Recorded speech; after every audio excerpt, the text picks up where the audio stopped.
రాధేయుణ్ణి వెంట పెట్టుకుని గంగా తీరానికి వెళ్ళాడు ఆ కేశవుడు. ఓ కర్ణ, జన్మతః యోధుడివైన నీవు విధిచేత సూతపుత్రుడిగా నిలిచావయ్యా. నీలో ప్రవహిస్తుంది పాండు రక్తం, సూత రక్తం కాదు. సత్యం నీ ఎదురుగా ఉన్న అసత్యానికి అందలం పడుతున్నావు. నీవు మనసు మార్చుకుంటే కర్ణ, పాండవ అగ్రగణ్యుడిగా రాజ్యం నీ సొంతం. పాండవులు అనునిత్యం నిన్ను సేవ చేసుకుంటూ ఉంటారు అని సంధి కోసం ప్రయత్నించాడు ఆ గోపాలుడు.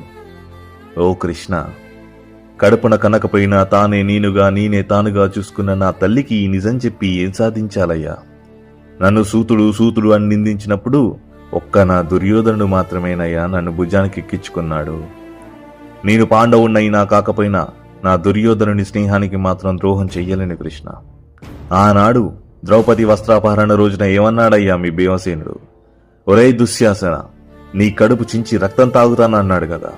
ఆ క్షణం నుంచి కృష్ణ, దేశంలో కోరమీసం మెలితిప్పే యువ యోధులు, వృద్ధ యోధులు కూడా దండాలు బస్కీళ్లు తీస్తున్నారు, ఆయుధాలు పదును పెడుతున్నారు. ఎప్పుడెప్పుడు కురుక్షేత్ర సంగ్రామంలో విజయమో వీర మరణమో అని ఎదురు చూస్తున్నారు. బయలుదేరు పరమాత్మ, కురుక్షేత్రానికి నా శక్తి ఆయుధంతో నేను సిద్ధంగా ఉంటాను.